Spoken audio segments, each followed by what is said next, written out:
다 오셨죠? 예. 말씀 한 구절 보겠습니다. 이제 3분의 1 했는데 어떡하면 좋죠? 하여간 뭐 빨리 나가 봅시다. 말씀 한 구절 볼게요. 요한복음 21장 15절에서 18절 한 절씩 저와 여러분이 번갈아 읽겠어요. 제가 15절 먼저 읽을게요. 그들이 조밥 먹은 후에 예수께서 시몬 베드로에게 이르시되 요한의 아들 시몬아 내가 이 사람들보다 나를 더 사랑하느냐 하시니 이르시되 주님 그러하나이다. 내가 주님을 사랑하는 줄 주님께서 아시나이다. 이르시되 내 어린 양을 먹이라 하시고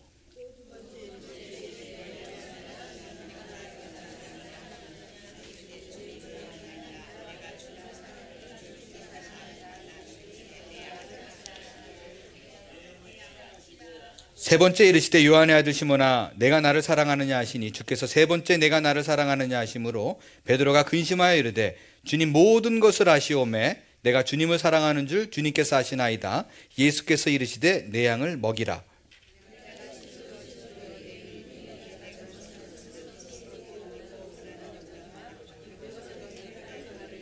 남이 내게 뒷띄우고 원하지 않냐는 곳으로 데려가리라. 아멘. 크레용 회사 중에 크레올라라고 있습니다. 다 아시죠? 애들 키운 분은 다 아실 거예요. 크레올라에 40년 넘게 근무하다가 은퇴한 할머니가 한 분 계십니다. 이분이 마지막에 몸담았던 부서가 품질 관리예요.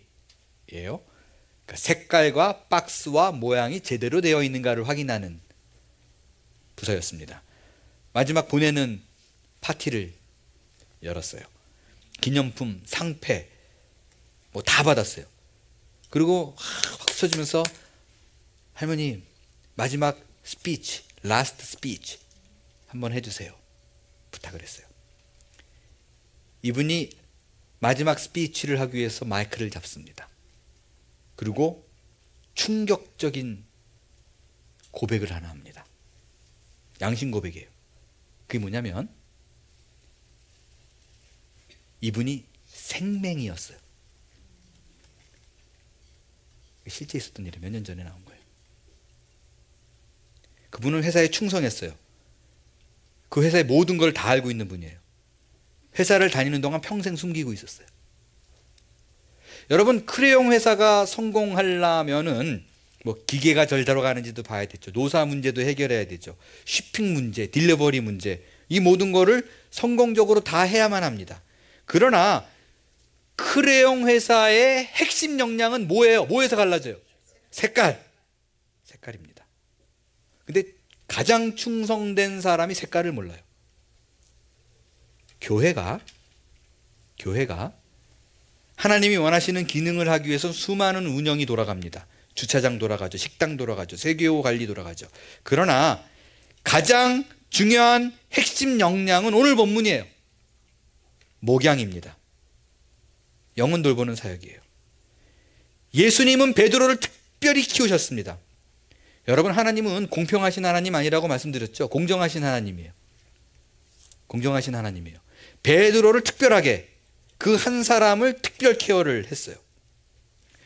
베드로에게 모든 사역을 가르칩니다. 성경 해석학, 전도, 귀신 쫓는 법, 유년주일 학교 다 배웠어요. 행정, 경영 뭐 다 가르쳤어요. 5,000명 먹이실 적에 그룹으로 나눠라 이거 다 행정이에요. 이들은 예수님에게 모든 걸 배웠습니다. 주일학교까지 다 배웠어요. 그 베드로에게 마지막 교훈을 주시는 것이 오늘 본문이에요. 뭐라고 교훈합니까? 내 양을 치라. 내 양을 먹이라. 목양입니다. 내게 주어진 영혼을 돌보는 일이에요. 예수님께서 우리에게 주신 최고의 명령은 지상 명령은 제자를 삼아예요. 하나님의 교회를 열었던 것은 베드로입니다. 그의 믿음 위에 교회의 기초를 세워요.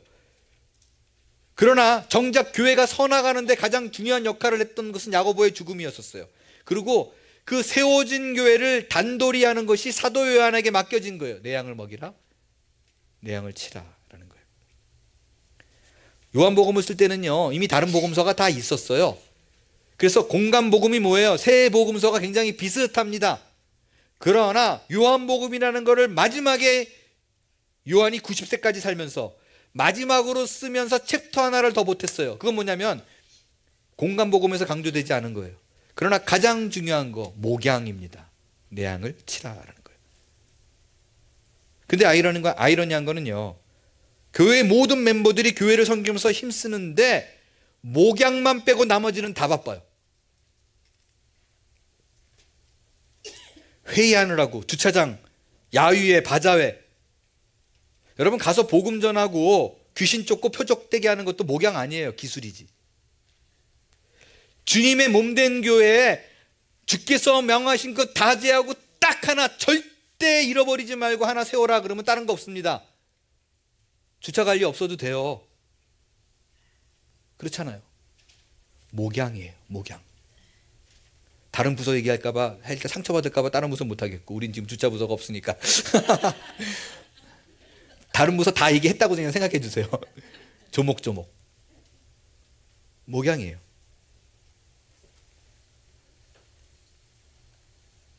교회에서요, 정말 아이러니한 거는 목양하는 사람은 또 근데 인기가 없어요. 교회에서 투표할 때 당첨 제일 많이 되는 사람들이 안내위원, 다 얼굴 알아요. 성가대, 주차위원, 얼굴이 다 팔려 있잖아요. 너무 안타까운 게 어느 교회 갔더니 이런, 그러니까 순장이죠. 제자훈련하는 다락방의 순장이 15년을 섬겼는데 교회가 커가지고 안수집사에서 떨어졌어요. 아무도 모른대. 15년을 개인적으로, 거긴 방학이 있으니까 방학 말고는 쉰 적이 단 한 번도 없는데 안 됐어요. 이분이 절망한 거예요. 그래서 뭐 했는지 아세요? 순장 간두고 성가대 들어가더라고요. 얼굴 좀 팔리려고. 너무 아이러니해요. 영혼 돌보는 게 핵심인데 영혼 돌보는 거 이름이 안 나니까 다 안 하려고 그래요. 그리고 뒤에서 얼마나 힘들어요. 아무도 알아주는 사람 없고. 주님께서요, 마지막 날 마지막 시간에 가장 인상에 남을 숯불을 뒤집으면서 그 연출하신 게 내 양을 먹이라. 셀교회가 다른 거 아니에요. 예수님께서 3년 계시는 동안 그 영혼 돌보는 사역을 계속했는데 이제는 우리와 함께 할 수 없어요. 그분이 승천하면서 육신으로, 물리적으로 우리와 함께 할 수 없기 때문에 그 일을 우리에게 맡긴 거예요. 나 대신 네가 대신해줘. 근데 대부분의 교회는요, 기술만 배워요. Doing church, 교회질. 이거는요, 가는 곳곳마다 인정받는데 생명이에요. 왜 목양을 해야 되나? 본문은 예수님이 베드로에게 물어요. 네가 나를 사랑하느냐? 그랬더니 예수님의 대답이, 네가 나를 사랑하느냐? 네. 그랬으면 고마워 뭐 이래야 되잖아요. 엉뚱한 얘기를 해요. 어린 양을 먹이라. 원래는 이런 분위기가 연출돼야 돼요. 3번이나 부인했는데 용서하는 분위기를 막 끌어가지고 네가 나를 사랑하느냐? 네. 그랬더니 고맙다. 우리 변치 말자 뭐 이래야 되는데 어떻게 보면 냉정하게 내 어린 양을 먹여라. 베드로가 의아했잖아요. 왜 3번이나 묻지? 예수님의 대답이 뭐예요? 너 진짜 나를 사랑해? 그게 진실이야? 그럼 목양해. 그래야 내가 믿을 거야. 왜 목양해야 되는가? 저는 그렇게 믿어요. 내가 예수님 앞에서 사랑한다라고 표현할 수 있는 유일한 길이 나는 목양이라고 봐요. 주님 앞에 찬양을 해도 좋고 사랑 고백해도 좋고 우리 교우들을 섬기는 거 다 좋아요. 그러나 정말로 주님이 원하는 건 목양이에요. 영혼 돌보는 길입니다. 모든 것을 아시오매 난 몰라. 그러니까 목양해. 현장에서 양떼를 겪어봐야 돼요. 여러분 그 주차장 사역, 저는 교회 성장학을 리버티에서 했습니다. 리버티에 있는 교회 성장학이 굉장히 전 세계적으로 유명해요. 거기는 엘머 타운즈 교수님이 전 세계적으로 유명한 분이세요. 근데 그분에게 이제 그 교회 성장학을 배웠는데 너무 놀라운 게 다 메이크 센스가 돼요. 제일 중요하게 여기는 게 주차장이에요. 미국에선. 주차장이 좁으면 교인 절대로 앉는다. 빙빙 돌다가 그냥 가니까. 그리고 건물의 예배실에서 80%가 차면 빨리 새 건물을 얻을 생각을 해야 된대요. 80%가 차면 교인들이 사람 많은데 짜증이 좀 나는데 90%가 되면 꽉 찼다고 생각해서 아무도 안 데리고 온대요. 빈자리가 있어도. 그런 걸 배웁니다. 주차장 사역 중요해요. 그런데 하나님 나라 입장에서 보면 누군가가 여기 와가지고 주차장 자리 없어 빙빙 돌다가 다른 교회 갔어요. 그럼 손해 아니잖아요. 근데 이 자리에 있는데 누군가가 돌보는 사람이 없어가지고 영혼의 낭망을 입는다면 하나님 입장에서는 엄청난 손해예요. 그동안 여러분들이 신앙생활하면서 수많은 기술을 배웠어요. 성경 공부 기술, 퀴즈하는 기술, 기도하는 기술, 주일 성수하는 기술, 리트릿을 성공적으로 하는 기술. 이거 다 없어도 돼요. 없어도 돼요. 예수님이 다 가르친 겁니다. 그러나 이걸로 충분하다고 생각하면 생명인데도 불구하고 퀄리티 컨트롤 디파트먼트에서 일하는 거예요. 생명의 색깔 책임진 거예요. 목양을 모르는 사람은 교회를 세운 핵심적인 역량을 놓치는 거예요. 오카는 목사님께서요, 평신도를 깨운다라는 말을 하기 전에는요, 목양은 목사만이 가진 독특한 고유의 영역이라고 생각을 했어요. 근데 아세요, 여러분? 오카는 목사님이 평신도를 깨운다라고 주야장창 그렇게 외쳤음에도 불구하고 주일날 강단에는 평신도를 또 안 세웠어요. 근데 우리 교회는 아니에요. 우리 교회는 이 자리에 누구라도 쓸 수 있어요. 그럼 구체적으로 어떻게 목양을 해야 되는가? 방법론적인 면을 살펴보겠어요. 어떻게 목양을 해야 되나? 첫 번째, 목원들에게 단순합니다. 살피고 돌보는 거예요. 베풀고 돌보는 거예요. 목양은 양을 돌보는 사람이에요. 셰퍼드, 목자잖아요. 여러분에게 정의를 한번 내려보고 싶어요. 목자. 자, 거기 써 있죠. 목자는 무슨 일을 하는 사람인가? 1번, 양을 가르친다. 2번, 양을 훈련한다. 3번, 양을 기른다. 어떤 게 답이에요? 예, 정답은 3번입니다. 양을 기르는 사람이 목자예요. 자, 보세요. 양을 가르치거나 훈련하는 사람을 목자라고 안 해요. 기르는 사람입니다. 그런데 우리는요, 예수님께서 맡겨놓은 기르는 일은 하지 않고 자꾸만 가르치려고 그래요. 자꾸 훈련해야 된대요. 뭐만 안 해요. 기르는 일은 안 해요. 힘들잖아요. 가르치는 일은 성경 공부 딱 하고 탁탁 털고 질문 있어요? 그러고 가면 끝이에요. 기르는 일은 계속해서 봐야 돼요. 그래서 그거 안 하려고 그래요. 요한복음 21장에 보면 어떻게 목양을 하는지 구체적으로 가르쳐줘요. 내 양을 먹이라 라고 그러죠. 많은 사람들이 본문을 내 양을 먹이라는 것을 설교하는 것, 성경 공부 가르치는 것, 내 양을 치라는 조직 관리하는 것, 행정으로 생각했어요. 근데 LGMC 시절에는요, 그걸 영적인 의미로 보지 않고 단순하게 적용을 했었어요. 밥해 먹이라, 그죠? 그래서 그게 가장 핵심적인 사역이었었어요. 그래서 항상 분가를 하기 전에 저와 만나가지고 어떤 부분에서 맥슈어를 하느냐, 일주일에 한 번 목원들에게 밥 먹일 각오가 되어 있습니까? 를 물어봤어요. 그래서 제가 그대로 해봤어요. 7년을 했는데요, 이거 진짜 어렵더라고요. 우리 목자분들을 더 대단하게 생각을 하게 됐어요. 저는 It's my job. 교회, 그죠? 교회 일을 하는 거. 그런데도 불구하고 그들을 7년 동안 매주 프라이데이마다 우리는 이제 교인이 한 3, 40명 될 적에는 이제 아내가 그걸 다 혼자 감당을 했었는데 이게 너무 힘들더라고요. 그리고 시간이 지나서 보니까 그렇게 썩 고마워하는 사람도 별로 없고 당연한 걸로 생각하고 또 장소적으로도 동부는 그래도 집이 좀 넓은데 미국하고 서부와 한국은 집이 다 좁아요. 그래서 자기 집에서 모이는 것과 매주 밥 먹이는 것이 이거는 목자들에게 엄청난 버든이구나라는 걸 알게 됐어요. 그래서 돌아가면서 모이는 걸로 결정을 했어요. 오픈 안 하는 가정에 무조건 열어라 이렇게 압력을 줄 필요는 없지만 그래도 돌아가는 걸로.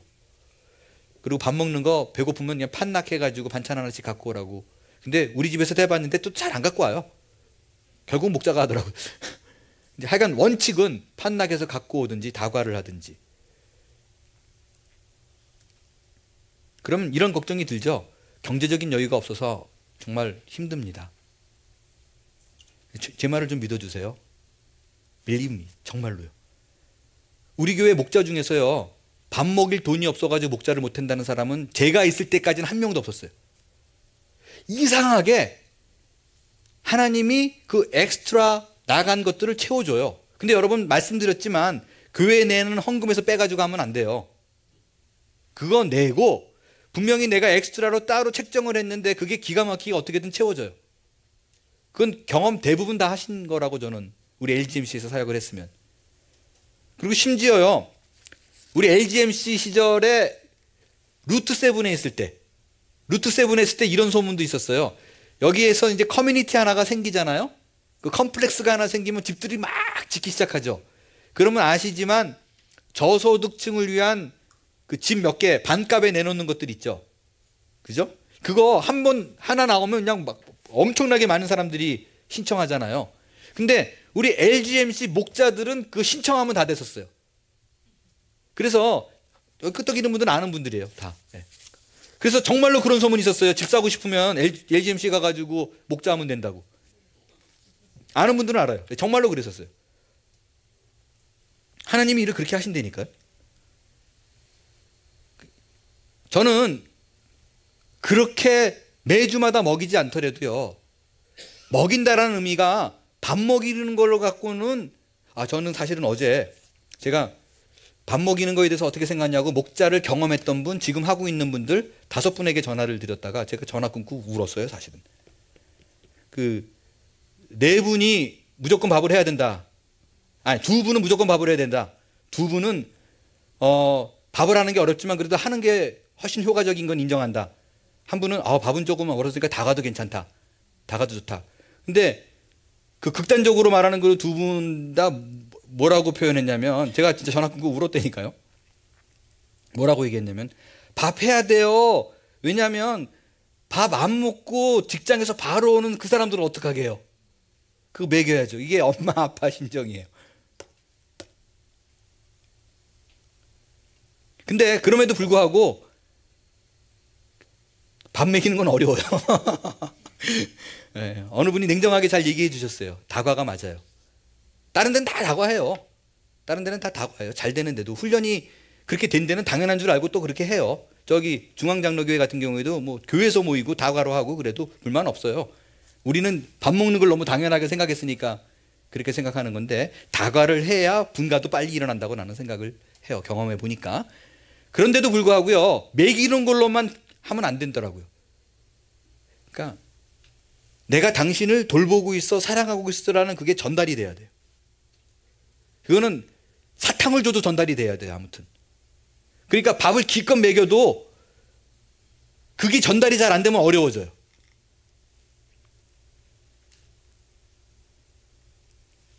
여러분 그 웰컴 투 동막골이라는 영화 보셨나요? 웰컴 투 동막골이라는 오래된 영화인데, 그 영화를 보게 되면 강원도 깊은 산 속에 북한군하고 한 명, 남한 국군 한 명이 우연히 딱 마주쳐요.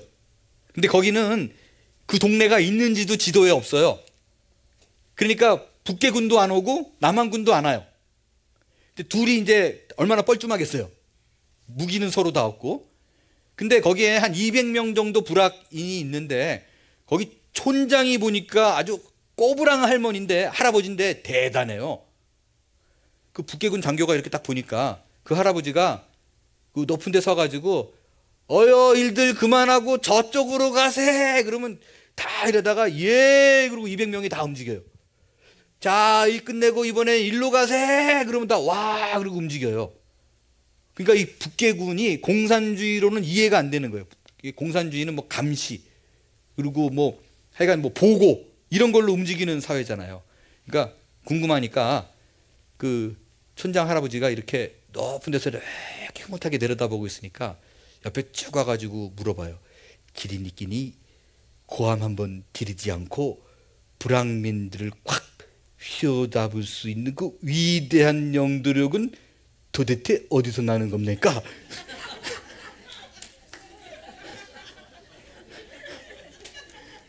그러고 물어요. 그러니까 그 촌장이 씩 웃더니 뭐 많이 먹여야지 뭐.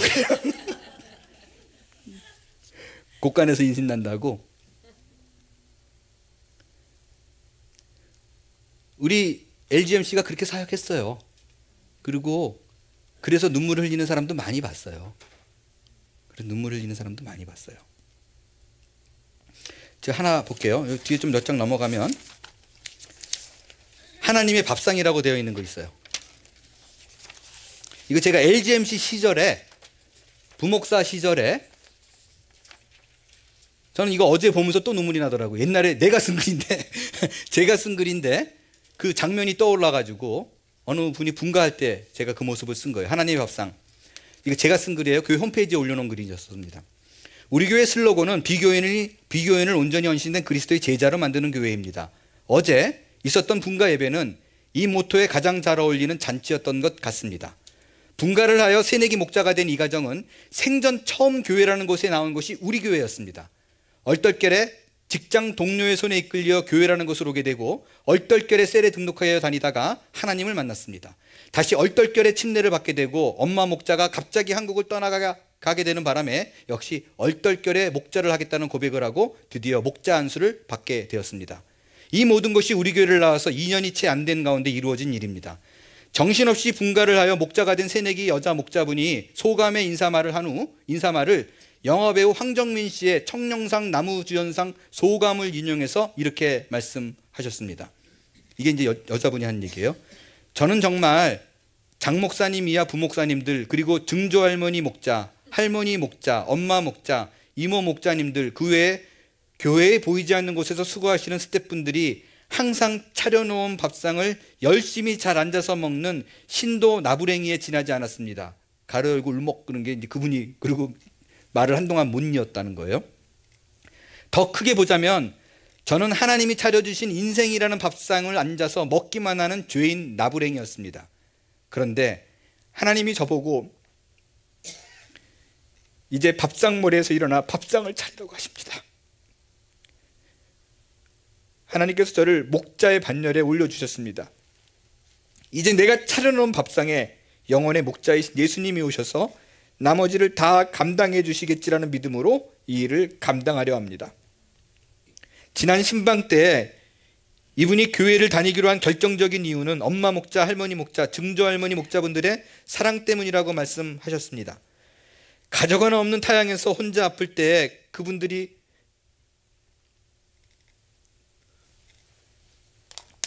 뜬금없이 가져다 주었던 삼계탕, 미역국 등은 평생을 잊지 못할 것 같다고 하신 말씀을 기억합니다. 특별히 첫 세대 목자였던 분은 자신의 인생에 있어서 가거도의 방패제와 같다고 하시며 펑펑 우셨습니다. 이것은 하나님께서 이 가정을 위하여 정성을 다해 준비하신 밥상이었습니다. 며칠 전에 이 새내기 목자님께서 저희 집사람에게 전화를 걸어 오셨습니다. 내용인즉 우리가 어디 갈 때에 저희 집 둘째 아이 벤자민을 당신 집에 맡겨놓으라는 것이었습니다. 자기 둘째 아이가 벤자민을 좋아한다며 아이를 두고 볼일을 보시라는 얘기를 전해주었습니다. 이 얘기를 듣는 순간 저희는 알았습니다. 이것은 이분들과 함께하였던 엄마 목자의 소리였고 이분들 앞에서 늘 보호막이 되어 주었던 할머니 목자의 소리였다는 것을, 앞선 목자들에게 물려받은 밥상을 이제 자신도 차려보려는 자녀 목자의 아름다운 대물림이라는 것을 너무도 잘 알기에 저희는 표현할 수 없는 감사를 하나님께 드렸습니다. 나부랭이 인생 앞에 끊임없이 밥상을 차려놓으신 하나님, 내 양을 먹이라 하시는 하나님의 마음은 남을 위한 밥상을 차려주기에 주저하지 않을 때 알게 되질까 하는 생각을 해봅니다. 주께서 내 원수의 목전에서 내게 상을 베푸시고 기름으로 내 머리에 바르셨으니 내 잔이 넘치나이다. 저희가 조밥 먹은 후에 예수께서 시몬 베드로에게 이르시되 요한의 아들 시몬아, 네가 이 사람들보다 나를 더 사랑하냐 하시니 가로되 주여 그러하이다. 내가 주를 사랑하는 줄 주께서 아시나이다. 가라사대 내 어린 양을 먹이라 하시고.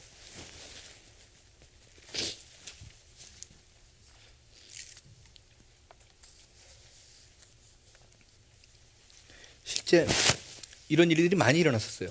제가 기억하는 한 분은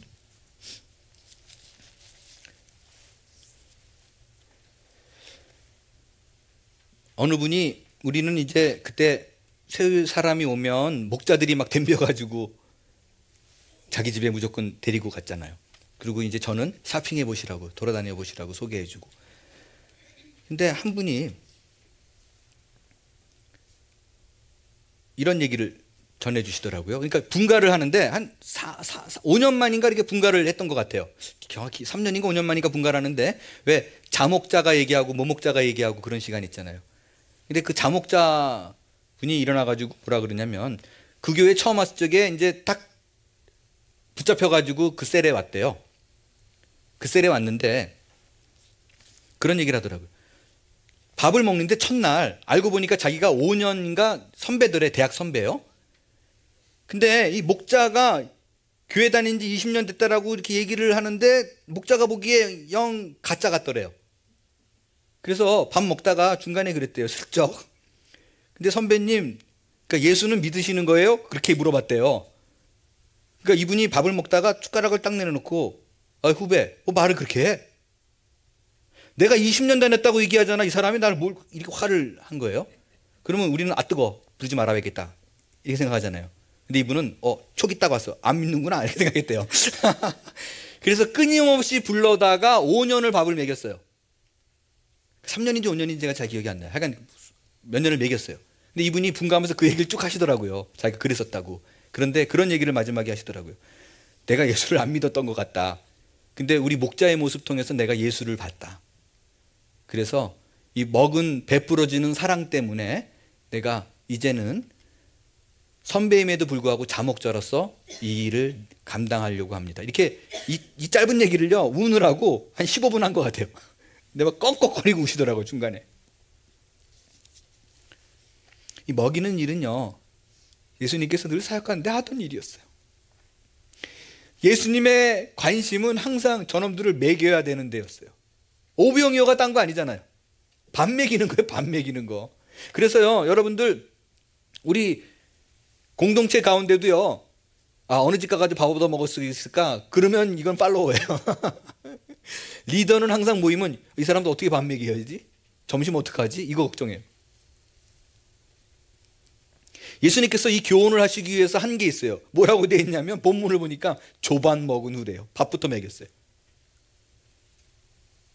그래서 이렇게 누구 사람 불러놓고 뭐 예배하기 전에 밥부터 먹이는 게 맞아요. 성경적이에요. 왜 그랬을까? 제자들이 낚시를 하는 거 보고 너무 지쳤어요. 그래서 그들에게 필요한 게 뭘까? 먹이는 거였었어요. 그 육신의 필요를 먼저 보는 거예요. 여러분, 그 재밌는 게요, 성경 다시 한번 잘 보세요. 보면 그 나중에 집에 가서 찾아보세요. 12절에 보면 예수님이 이렇게 숯불에 생선 구워가지고 먹이잖아요. 그때 딱 이상한 구절 하나 들어있어요.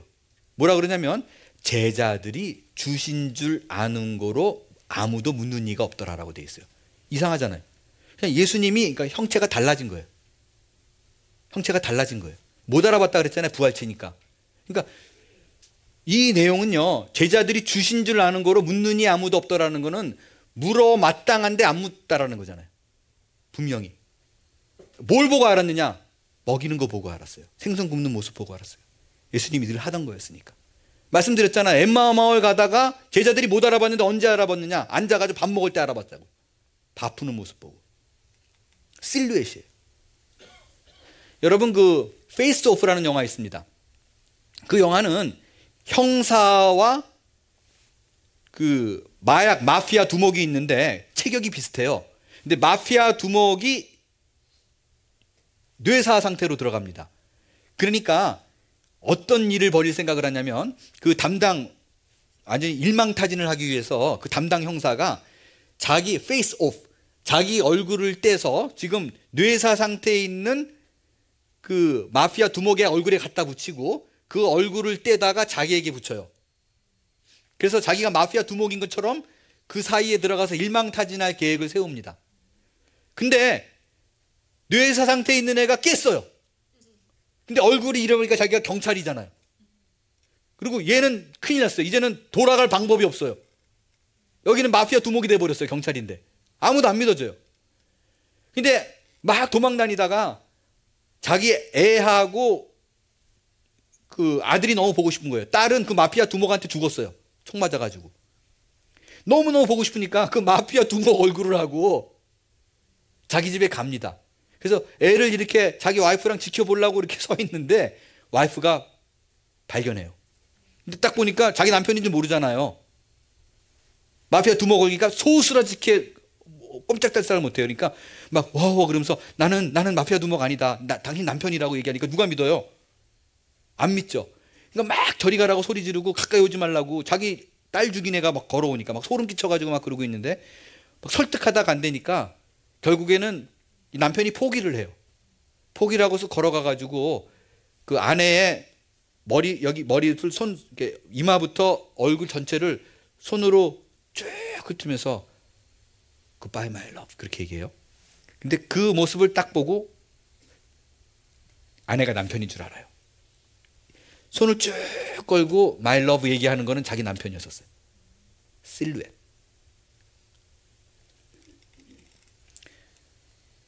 여러분, 예수님을 사람들이 제자들이 알아보게 된 거는 그가 늘 하던 일이 밥 먹이는 일이었었어요. 익숙한 모습이었었어요. 내가 너희에게 섬기는 자로 왔다 그 표현이 웨이터예요. 그 모습을 재현시키고 내 양을 먹이라고 하시는 거예요. 아비가 되라고 하는 거예요. 고린도전서 4장 15절 우리 한번 같이 읽을까요? 시작. 그리스도 안에서 1만 스승이 있을 때 아비는 많지 아니하니 없나요? 자, 고린도전서 4장 15절 있어요? 자, 읽겠습니다. 시작.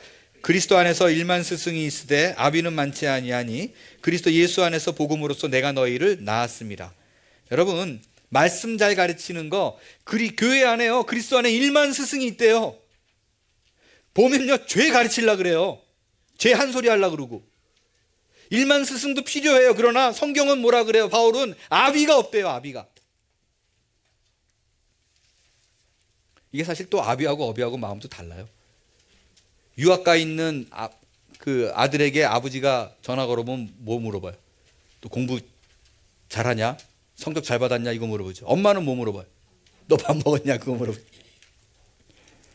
1만 스승의 관심은 끊임없이 doing에 있습니다. 뭐를 어떻게 해내는가. 여러분, 이 성도 한 사람을 세워가지고 doing, 어떻게든 뭐를 훈련시켜서 뭐를 만들어내겠다고 생각하는 사람은 1만 스승이에요. 아비가 아니에요. 아비는, 어미는 being에 관심이 있어요. 이거 잘 커야 되는데, 건강해야 되는데.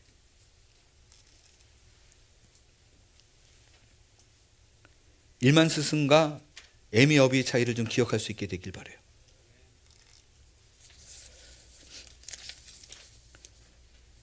두 번째로 목자가 목양을 하는데 알아야 될 것이 있습니다.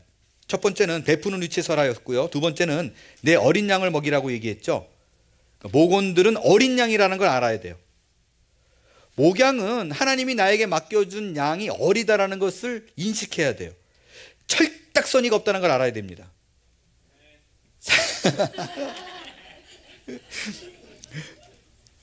사람들을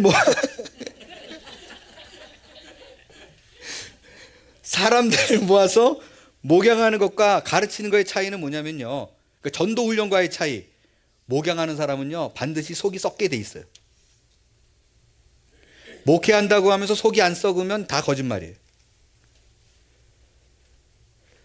1만 스승님은 속 썩을 일이 없어요. 숙제 검사하면 되니까. 아니면 운동장 뛰라 그러면 돼요. 애미는 그런 말을 못해요. 집 나갈까 봐. 뛰어나가 봐 그럴까 봐. 그래서 어미나 아비는요 산고가 있어야 돼요. 아픔이 있어야 돼요. 그냥 속 썩는 거예요. 하나님이 우리 인간을 볼 때 반응이 구토 반응인데 참아내고 사랑하는 거예요. 우리가 잘해서 사랑하는 것이 아니라 속 썩어가면서 죽어가면서 사랑하는 거예요. 그런 말 많이 하죠. 목사님, 목회자분들 때문에 목사님들 똑바로 하셔야 돼요. 얼마나 많은 성도가 상처받는 줄 아세요? 그런 얘기 많이 하죠. 그런 일 많죠. 근데 저는 그런 질문 들으면 역으로 물어보고 싶어요. 성도 때문에 상처받은 목회자는 또 얼마나 많은 줄 아냐고. 여러분, 그 목회자 때문에 상처받아서 암 걸린 장로 본 적 있어요? 저 이 강의 지금 수십 번 수백 번 하고 다니는데 아무 누구도 저한테 증명 갖고 온 사람 없어요. 근데 평신도 때문에 속 썩여가지고 암 걸린 목사들은 수두룩해요. 아르헨티나에서 20몇 년을 목회하다가 정말 교회도 사이즈도 아주 건강한 교회로 큰 존경받는 목사님이 은퇴를 하셨어요. 이분이 이런 얘기를 하시더라고요. 어느 날 아르헨티나 공원을 이렇게 거닐고 있는데 거기도 막 나무들이 막 와우 막 어우 그래요. 이따만해요. 그래서 이 나무 참 크다, 높다, 굵다. 이러고 그 나무를 감상을 하게 쑥 도는데 이만하게 구멍이 뚫려 있더래요, 나무에. 그래서 이분이 돌다 말고 이렇게 들여다보니까 나무 안에 다 썩어 문드러져 있더래요, 나무가. 그러니까 이분이 그 나무를 이렇게 만지면서 울었대요. 나무야, 나무야, 너는 목사도 아닌데 속이 이렇게 다 썩었니?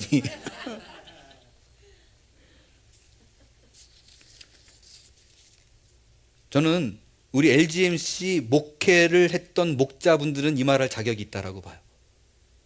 우리 LGMC 목자들은 목사들을 되게 많이 이해해 줬어요. 그게 목자들이 목회를 경험해서 그래요. 정말 우리 교회 목자들은 목사들이랑 똑같이 속 많이 썩였어요. 얼마나 많이 울었는지 몰라요. 근데 그 다음 주에 또 와 그 인간이. 그럼 또 웃어야 돼. 또 밥 차려줘야 돼. 여러분 셀교회에서요 처음 3년은 막 신나게 잘 돼요. 그럴 수 있어요. 근데 좀 지나보세요. 속 끓는 사람들이 들어오기 시작하면 걷잡을 수 없습니다. 성의가 없네, 반찬이 이렇네, 다른 데는 고기 주는데 여기는 풀떼기밖에 없네. 별의별 소리 다 해요. 진짜 그래요.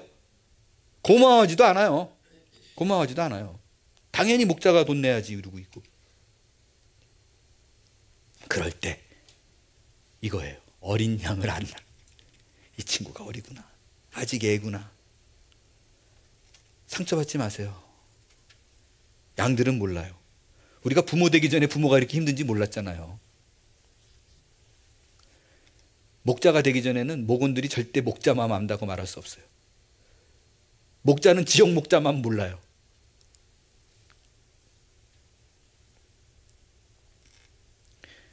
실제 우리 교회에서요 2년을 어느 교회에서 이렇게 셀 목원으로 있던 분이 목자랑 대판 싸웠어요. 그러니까 목자분도 따로 오고 목원분도 따로 와가지고 저한테 얘기를 했어요. 근데 둘이 얘기가 어떻게 되게 됐냐면 이 목원이 결심을 했어요.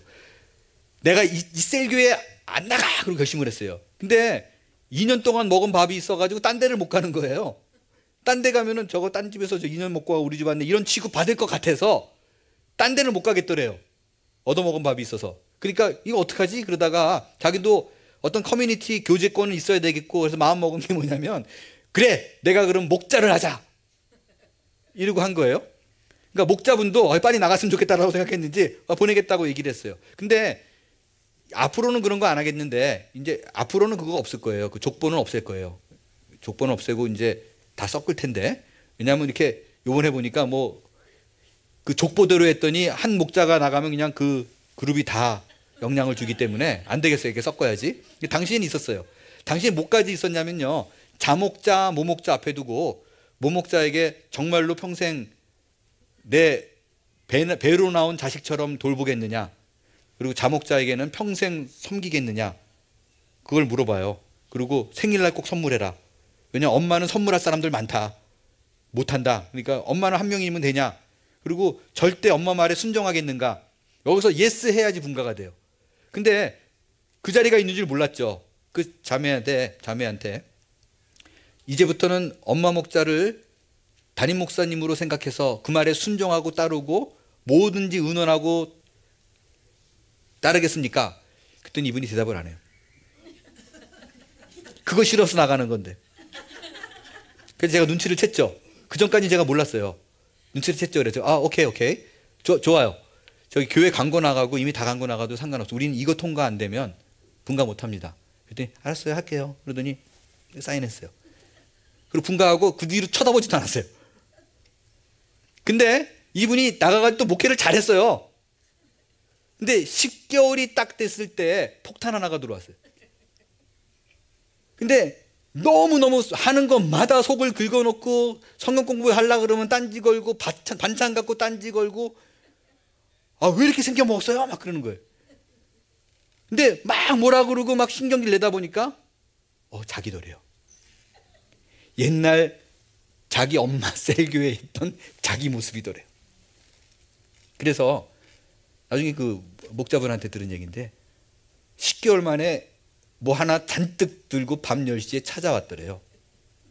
뜬덩그려 내려다보니까 창문에서 이렇게 보니까 그 여자 목자가 와 있으니까 놀래가지고 이분은 그때만 해도 교회가 커가지고 숨을 수 있었거든요. 안 마주칠 수가 있어가지고 잘 보지도 못했는데 와 있으니까 덜컹 해가지고 뛰어내려가지고 무슨 일이냐 그랬더니 문 열자마자 울더래요. 미안하다고. 이게 셀교회 안에서 벌어졌던 일이에요.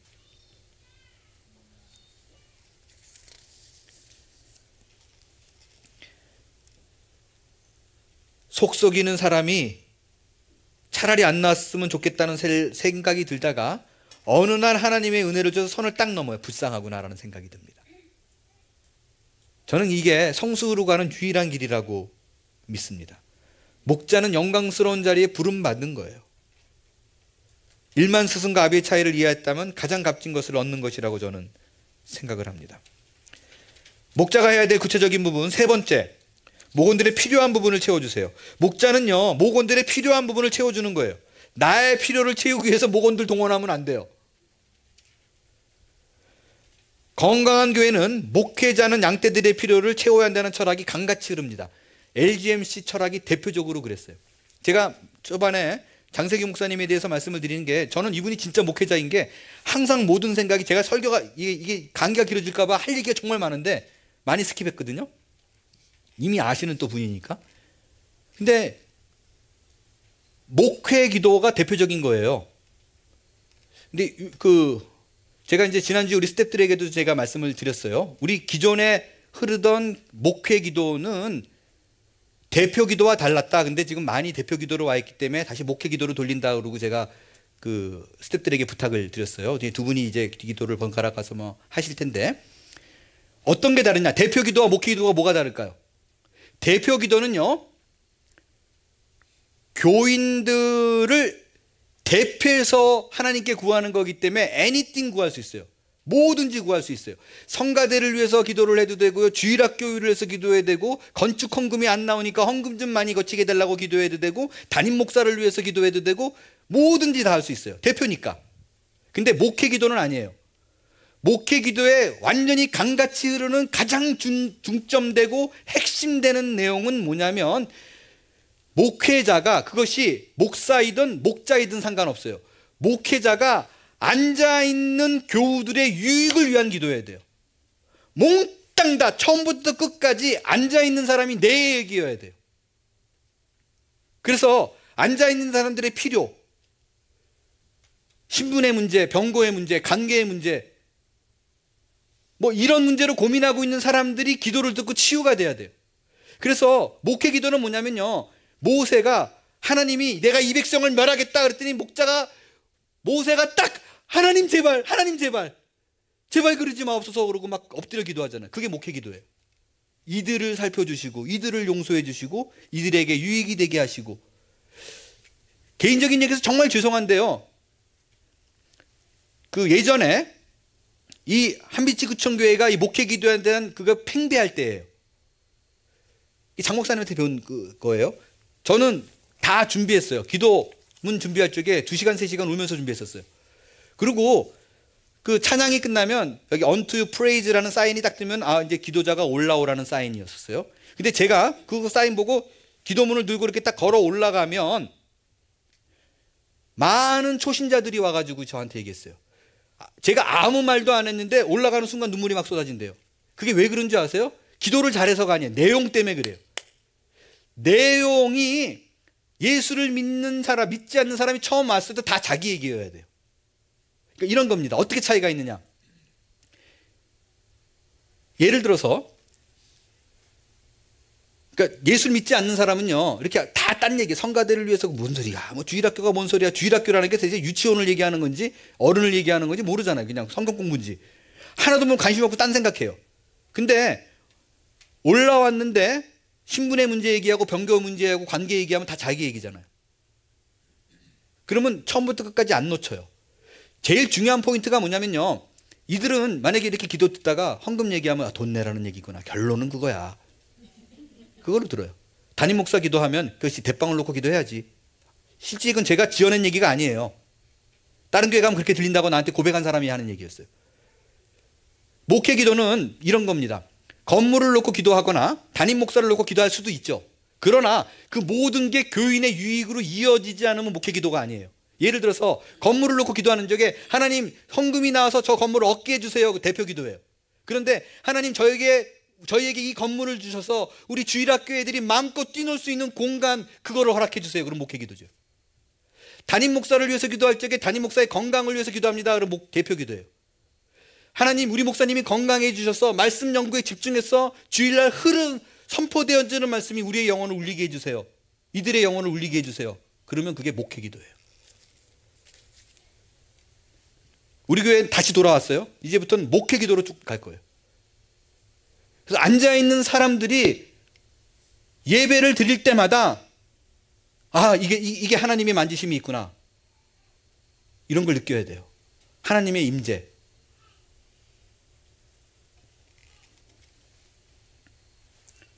그래서 그 예수 믿지 않는 사람들은 뭐 이런 거 많이 불평해요. 그 찬양 인도할 적에 그 멘트 하지 말라고 그렇게 얘기하는 이유도요. 꼭 가르치려고 그래요. 그 젊은 친구들이. 어느 선교단 출신은 또 특별히 그래요. 막 흔들면서 여러분 뭐 뭔지 아십니까? 뭐입니다. 그러고 뭐 가르치려고 그래요. 근데 우리가 그런 얘기 듣게 생겼어요. 사실은. 그냥 찬양을 하는 게 좋지. 그래서 주기도문 사도신경을 다 없애는 이유 중에 하나가 주기도문 사도신경을 외우면 예수 믿지 않는 사람이 오면 소름 끼쳐요. 이러면 이게 뭐지? 무슨 주문 외우는 것 같고 뭐가 오는 것 같고. 그래서 목원들의 필요를 채워주는 거예요. I need you라고 말하는 걸 I need something이라고 들으면 안 돼요. 항상 목원은 목자가 나를 어떻게 해주길 바래요. 내가 그러면 내가 아파 그러면 내가 지금 아마존에서 뭐 보내줄게 이렇게 하지 말라고요. 가가지고 기도해 주지. 좀 많이 넘어갈게요. 목원의 필요를 채울 때 하나님이 내 필요를 채운다는 부분에서 요 간증을 제가 꼭 드리고 싶어요. 앞으로 한 15분 안에 제가 끝낼 거예요. 15분, 20분 미리 말씀드릴게요. 제가 미국에 처음 와가지고 LGMC에 들어왔을 때 전도사였었어요. 한 달에 1,900불 월급을 받았어요. 근데 그때 집값이 1,200불이었어요. 1,200불 집세 내고 500불 차 그리고 보험 내고 그리고 200불 11조 하면 이미 없어요. 이미 없어요. 나중에 아내가 계속해서 저희가 여기 은퇴하기 전까지 여기 사임하기 전까지 일을 했는데 그건 나중에 얘기였고요. 초반에. 근데 정말 조금도 거짓말이 아니라 우리 집에서 2년이 넘게 1년 365일 중에 제 휴가 기간 빼고 우리 가족끼리 밥 먹은 거는 5일도 안 돼요. 2년이 넘게. 꼭 누가 와서 같이 먹었어요. 근데 그게 다 채워졌어요. 어떻게 채워졌는지 몰라요. 다 채워졌어요. 월급 받으면 바로 그냥 다 나가버리는데. 심지어는 이런 적도 있어요. 아내가 저녁이 됐는데 저녁 먹고 나서 쌀이 없대요. 실제 있었던 일이에요. 쌀이 없대요. 어떡하지? 그랬더니 없대요. 그래. 근데 그날 저녁엔 우리끼리 먹었거든요. 그래서 아이고 누가 안 오길 좀 다행이네. 그런 생각했는데 밤 11시에 누가 그 휴가를 라스베가스에서 우리 젊은 부부가 휴가를 갔다가 우리 집에 공항에 내려서 우리 집에 들렀어요. 근데 전 11시 딱 오면 밥 안 먹구나 그런 생각이 들잖아요. 항상 밥 먹고 퇴근해서 우리 집 밥 먹고 가는 사람도 많았으니까. 정말로 많았어요. 그러니까 아이고 밥 안 먹었는데 밥이 없는데 어떡하지? 이러고 있는데 들어와가지고 밥 먹었냐 그랬더니 밥 먹었대. 다행이다 생각했죠. 차 마시자고 그러더니 딱 앉자마자 차 한 잔 이렇게 먹고 5분 지났나요? 목소리 졸려서 안 되겠는데 갈래요 그러더라고요. 부부가. 그래서 오케이 잘 가라고. 우리 그 애가 그때 몇 살이었어요? 한 2살, 3살 됐나요? 말을 막 할 때 그때였는데 우리 애가 항상 누가 이렇게 왔다가 가면 그 기저귀 찬 애가 걸어가면서 아이 뭐 좀 드시고 가시지 그러세요. 그 앤디가 그랬을 때였었어요. 근데 이 친구가 앉자마자 먹더니 이제 가겠다 그러는 거예요. 그래가지고 나가려고 그러는데 신발을 이렇게 딱 쓰고 갑자기 주머니 이렇게 꺼내더니 봉투를 이렇게 꺼내요. 근데 제가 눈치를 챘죠. 그게 뭐 그 안에 뭐가 들어있겠구나 알잖아요. 근데 그거 돈 있니? 이럴 수 없잖아요. 근데 눈치는 챘지만 그거 뭐야? 그러고 물어봤죠. 그랬더니 이게 봉투를 들고요. 어휴, 예. 자기가 뭐 만지면 부서지는 은사가 있어가지고 이렇게 들고 있길래 스승이 이렇게 들고 봉투를 들고요. 그리고 주지를 않아요. 줄라면 빨리 주지. 그랬더니 이 목사님 이게요 뭐냐면요 그러더니 이 부부가 이제 라스베가스 가가지고 이걸 땡겼어요. 막 열심히 했어요. 열심히 했는데 돈을 잃은 거예요. 그러니까 이제 와이프가 남편 보고 빨리 가자고 그랬더니 아마 한 번만 더 하자. 또 돈을 잃었어요. 한 번만 더 하자. 그러니까 이제 아내가 화나가지고 휴가 이루려고 왔느냐? 이렇게 돈만 다 나뉠 거냐? 그랬더니 한 번만 더 땡기자. 근데 이거 나오면 이수영 목사님 드리자. 그리고 땡겼는데 두루루 그걸 들고 왔더라고요. 아 목사님 도박한 돈 받아도 돼요? 아 전 받아요. 쌀이 없는데.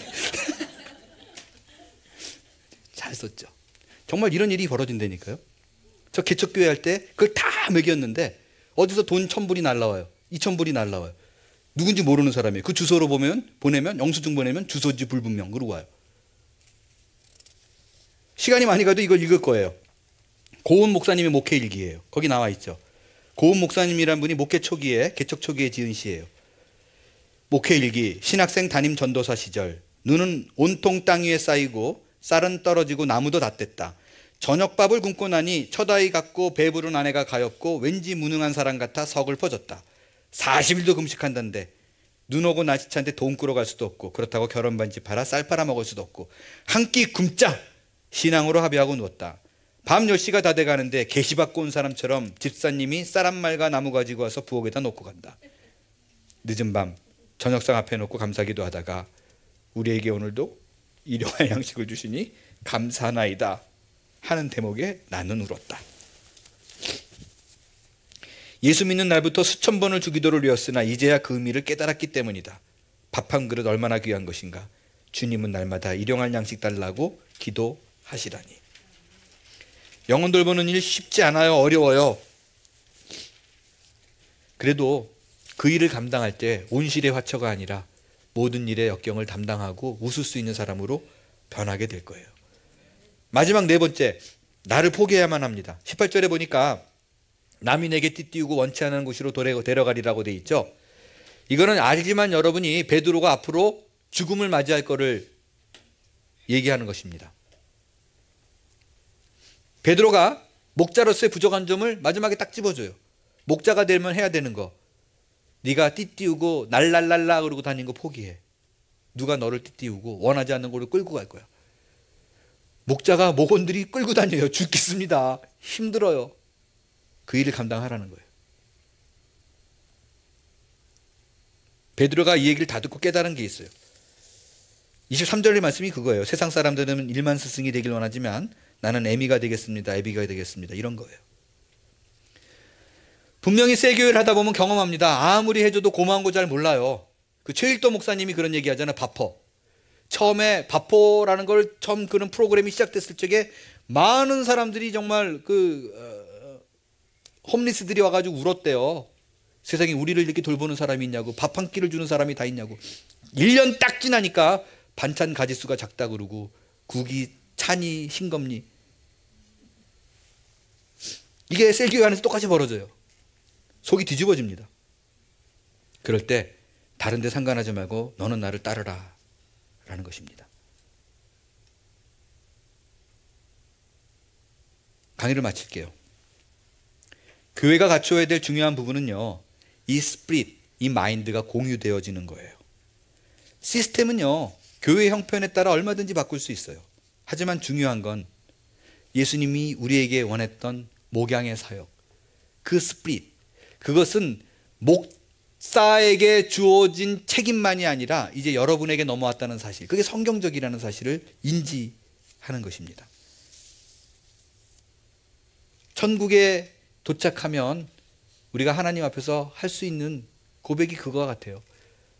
저 상금 많이 줘야 돼요. 쟤네들 모곤이었는데 나 때문에, 내가 얼마나 쟤네들 때문에 속상한 거 아시죠? 그 상급으로 줘야 돼요. 이 말 할 수 있어야 돼요.